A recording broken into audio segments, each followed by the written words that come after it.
Blog Talk Radio. Welcome, world. Welcome once again to Tuesday Talk with Key West Lou. I am your host, Louis Petrone. It's very difficult when I'm trying to decide what I'm going to talk about to keep Trump out of the picture. I did this on one show, and I still ended up throwing 3 points in I wanted to discuss about him. The man is dominating not only our national news, he dominates the world news. So if I have a bit too much of Trump tonight, there's no way to avoid it. However, it is not total Trump. I want to start with something that might be described as a medical item. In fact, the first two items I'm going to talk about tonight involve medicine. And it's the O shot. O shot. And it's new. It's been around for a year in England. Certain doctors have become specialists in it, and one doctor did 2,000 patients last year. And it's strictly for women, this O shot.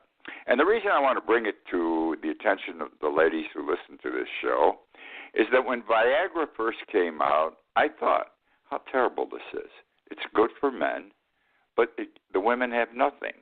Then they came out with some sort of a pill for women, and from what my lady friends have told me, it didn't seem to do too much for them.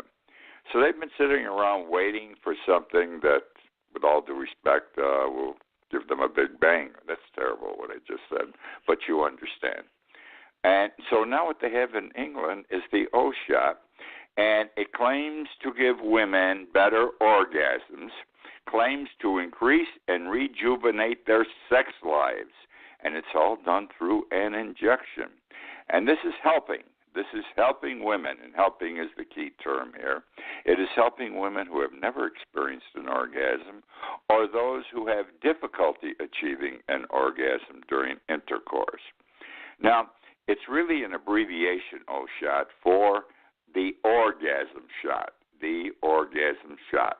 It is non-surgical, done in a doctor's office, takes all of 45 minutes, and is guaranteed to increase sexual arousal.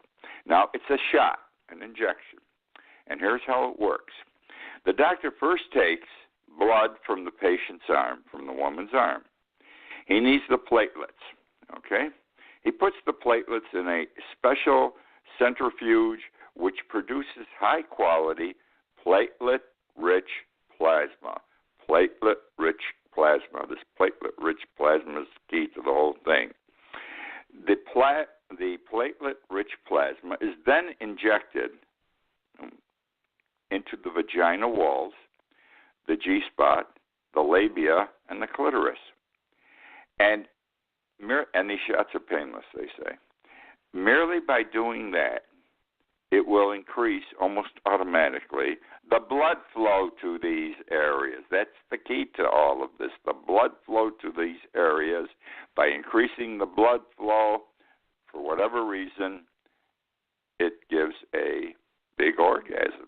It's like 97% of the world, 97% of the women in England have found this to be a successful procedure.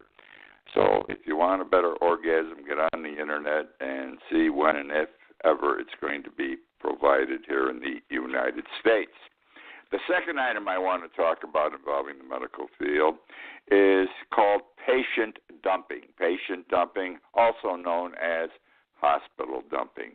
This shocks me, and it should shock you unless you're already aware of it. I'm not naive, but I would not believe a hospital would do this.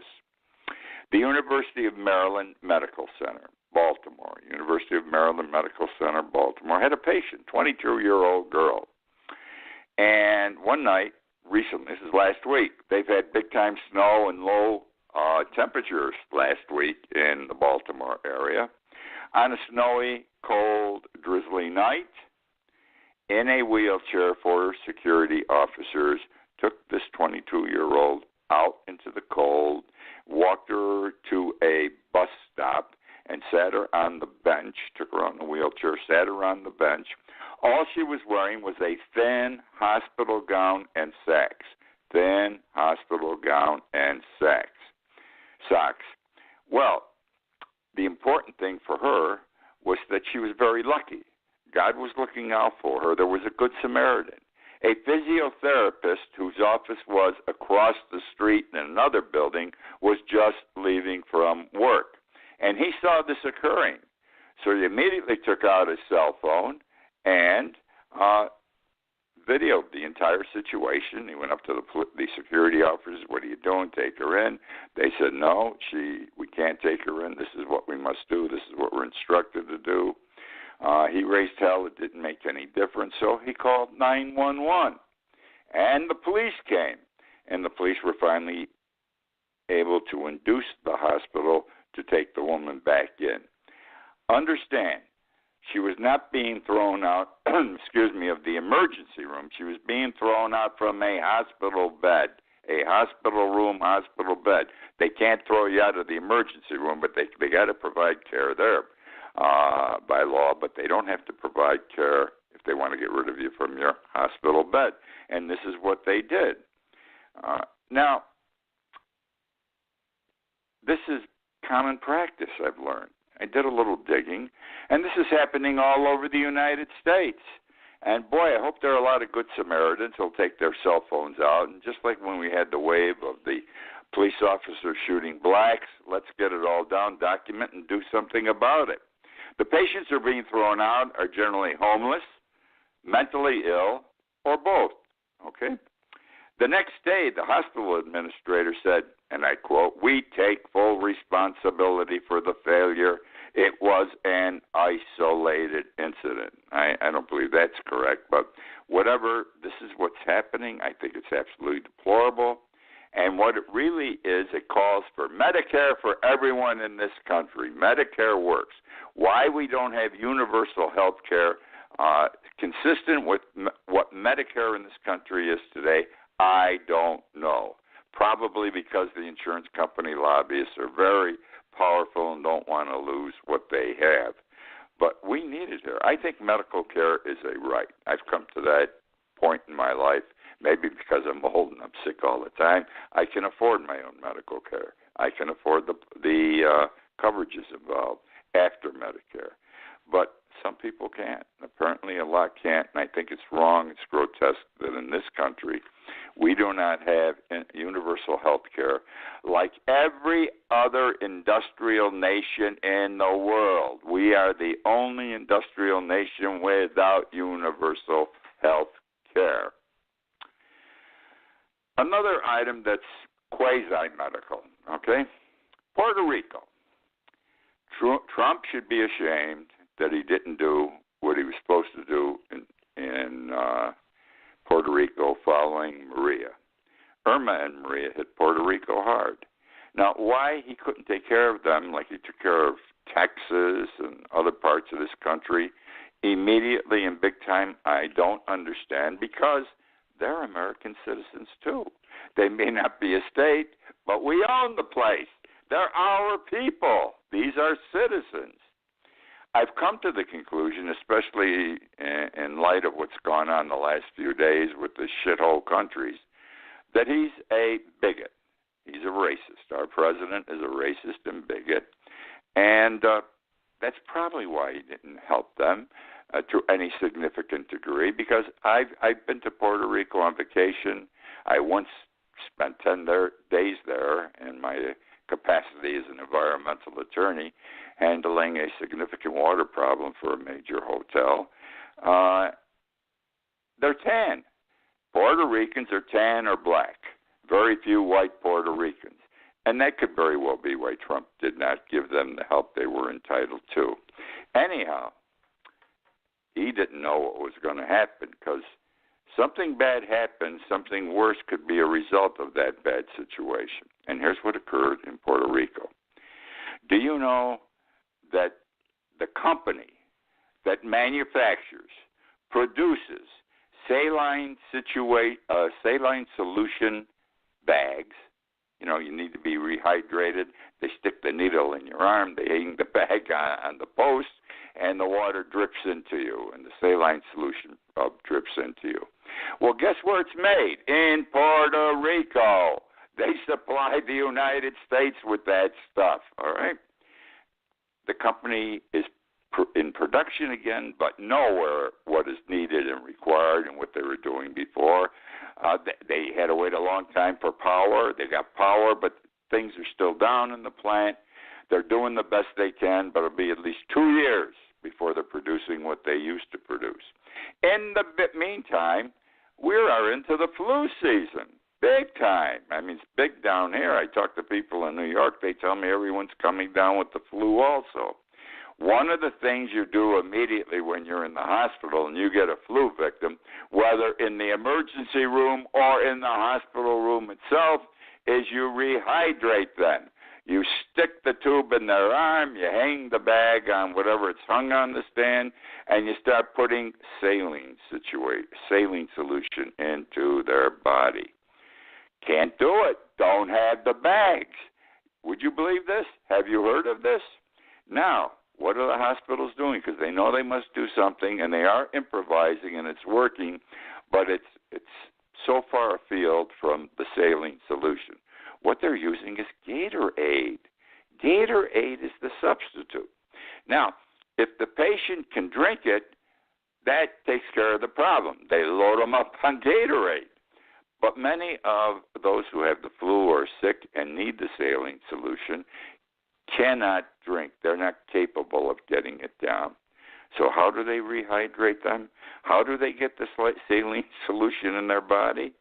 They use a feeding tube, okay, directly into the stomach or small intestines.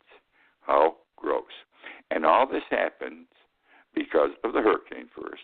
But then I believe this is one of the fall-offs, the president's failure to do what was necessary to help the Puerto Rican people and their businesses come back more swiftly. It's going to take years down there for everything. Now I'm moving over to Donald Trump. Shithole countries. Boy, he wishes he never said this, I'm sure. First, let me say something in his defense, and I rarely say anything in Trump's defense.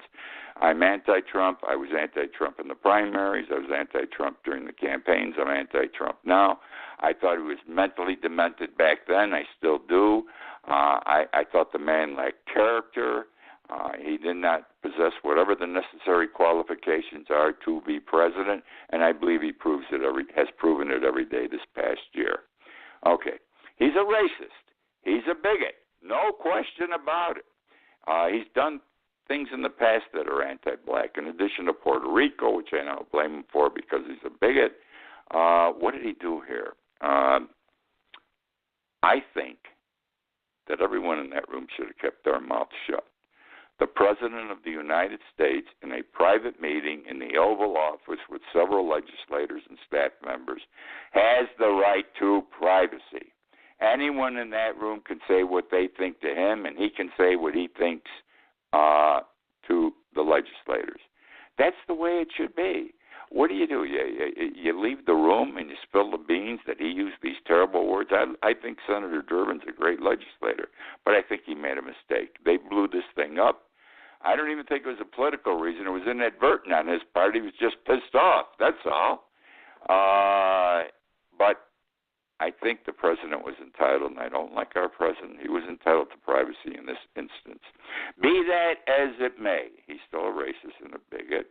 You know, he's an authoritarian figure. He's an authoritarian today. Tomorrow he can be a totalitarian, and that would bother me very much. Also, he's Nordic. He says, we got to bring these people in from Norway. He wants to bring white people in. He's an Aryan. Who else was an Aryan? Hitler. He wanted Aryans. You know, good-looking white men, blonde hair, all that sort of thing. He didn't want black people. Democracy, as we used to understand it, or at least as I understood it, is being tested today as never before under this man. Okay, now, some other things about this meeting last Thursday where this shithole countries comment came up. Certain senators were witness to this thing. Some were Republicans. Some of them are lying today about whether the statement was made, those words were used, and that bothers me. And I'm talking specifically about Senator Cotton, Senator Perdue. By the way, The alt-right, the far right, wants Cotton to run for president someday. This is his first term. He's only been down there 2 years. He's a big shot already. He's about 37 years old, I think. Annapolis or West Point grad, Navy pilot, good war record. Everyone loves him because he's to the far right. He got a ton of money, millions of dollars, to help him in his election campaign. The amount of money he got was disgraceful. It's more than most other senatorial candidates.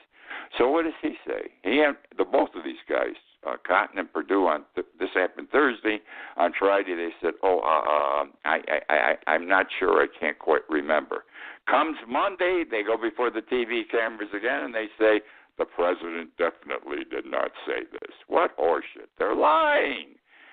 United States senators lying about a conversation. Well, maybe that's what we can expect today. And then there were other people in that room, like from the House of Representatives, Majority Leader McCarthy. He says the president didn't say it. He's another liar, because you got Senator Graham, a Republican, who by his comments has indicated without question the president said this also. And there also was in there the Secretary of Homeland Security. I can't remember her name, a woman. She was on TV today. They had a hearing before the Judiciary Committee, I believe. And she was questioned. And she says, there's a lot of swearing. She says, I don't recall. I never heard the president say, these words, shithole countries. And she took a beating. Corker nailed her to the wall, Senator Corker from New Jersey. And, of course, Senator Durbin sat there, and he was trying to get her to tell the truth. But she's a Trump appointee, and she danced around. Everybody dances today. Sessions, the Attorney General, he goes before a committee, he dances. Nobody speaks the truth. These people are great examples for our children who watch TV all day also. Martin Luther King.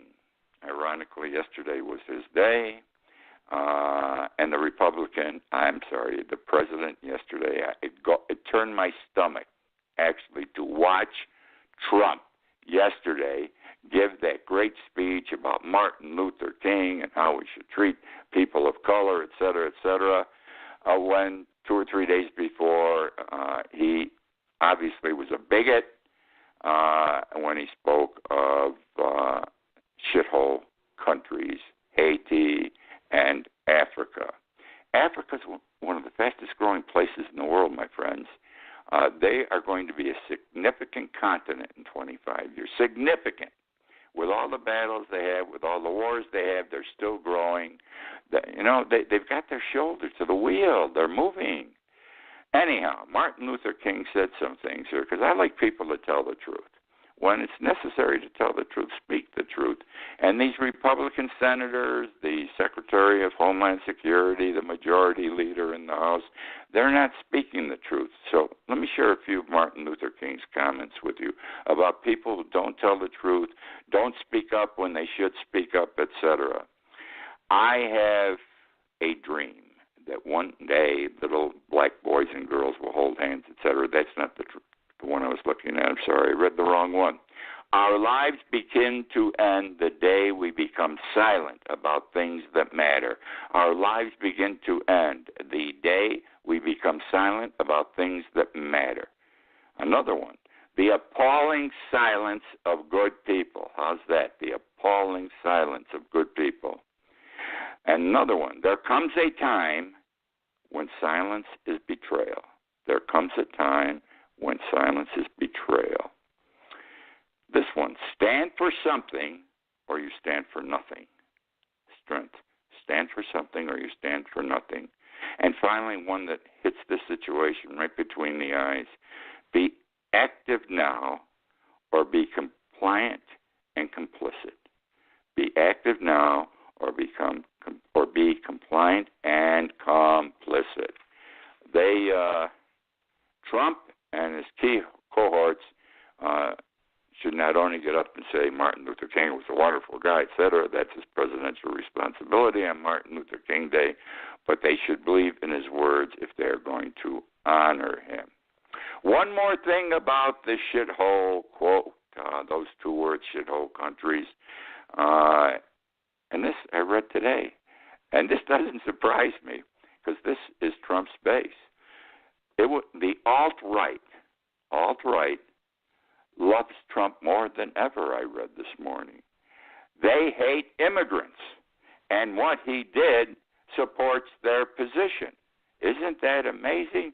They hate immigrants, and he's kept them in line now and made them happy because he's called the colored people, in effect, shit bums or shitholes, whatever it's going to be. And he's doing this in defense of immigration. He doesn't want those kind of people. I hate it when I hear people say those kind of people, et cetera, et cetera. Isn't that amazing? So the evangelicals, the far right, the alt-right, they're thrilled with him. I don't know. I hope this guy loses the next time. I hope he gets impeached. I don't know how the hell he's missing the ball so far. Moving on. I want to talk about Trump once more. Okay, stay with me. A couple items more I've got in there. I've said he's a racist. I've said he's a bigot. I'm 82 years old. In my experience during my lifetime, I have run into many bigots. And the strange thing I have noticed about each of them is they don't know they're bigots. A bigot does not know he or she is a bigot. Believe me, the next time you run into one, study them from this perspective. A bigot does not know they're a bigot. They think if it's the black people that they're a bigot with regard to, that they've done the best in their lifetime to help protect and lift up the black population. Look at Sessions when he was before the Judiciary Committee to get approval for the Attorney General position. I mean, he brought a black man in to testify on his behalf, and he said, I've known Mr. Sessions his whole life, and he's such a wonderful man. He took good care of me. Bullshit. Sessions, you can see, is a bigot from Alabama. He's another Moore. Maybe not as bad, but, it doesn't take much to be bad when you're a bigot. So they don't know they're bigots, and there ain't nothing you can do for them. Let me talk about Trump and Medicaid briefly here. 2 weeks ago, Trump said that, because he's trying to destroy Obamacare, you know and I know, he's eating away at it.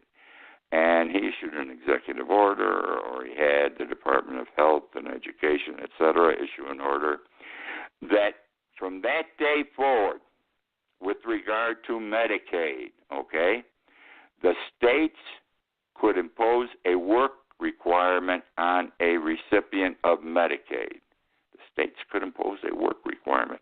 Now understand, people who are on Medicaid are poor. They're broke. They have no money. This affects children too. But the states don't like having to pay for it. They have to pay part of the action here. And now they can get rid of it. And all they have to do, what they did, was impose a work requirement. If you're not working, you don't qualify for Medicaid. Well, hell, if most of these people were working, they could afford to pay for their own insurance, as I do, and as most of you do. But they're not working. They can't work. So here's the thing. They either got to be working, training for a job, or volunteering for something. There are exceptions. Medically frail people. I'll tell you right now, every state's going to interpret that medically frail so that people don't qualify for the exemption, and pregnant women. One state thus far has said we're going to impose the working requirement. I think it's Kentucky. I could be wrong.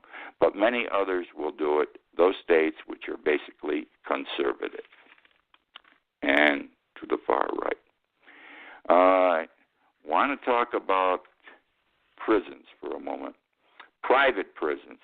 Trump wants private prisons.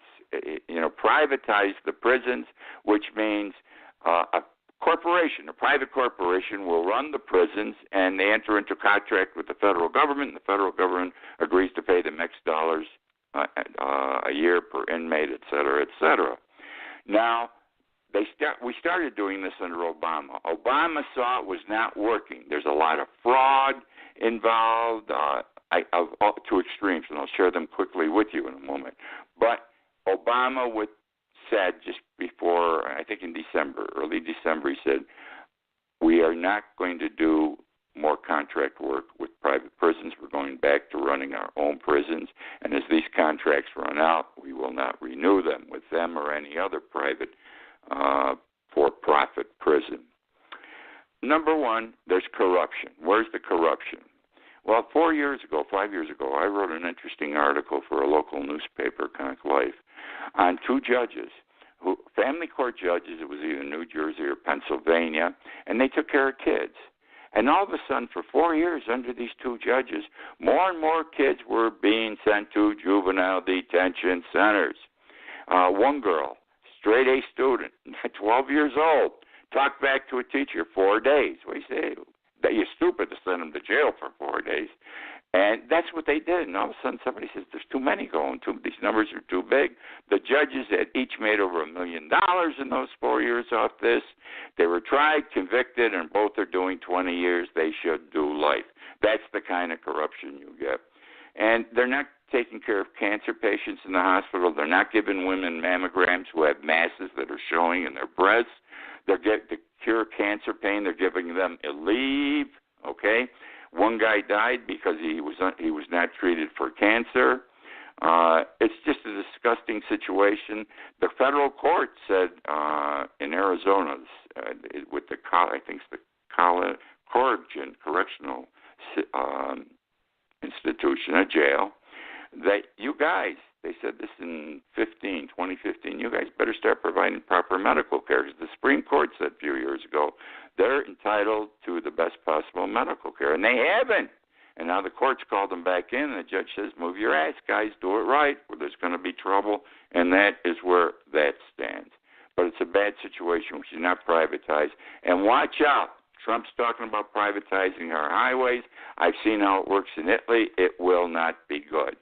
I want to talk, it's the last item here, about one of the great philosophers in our country.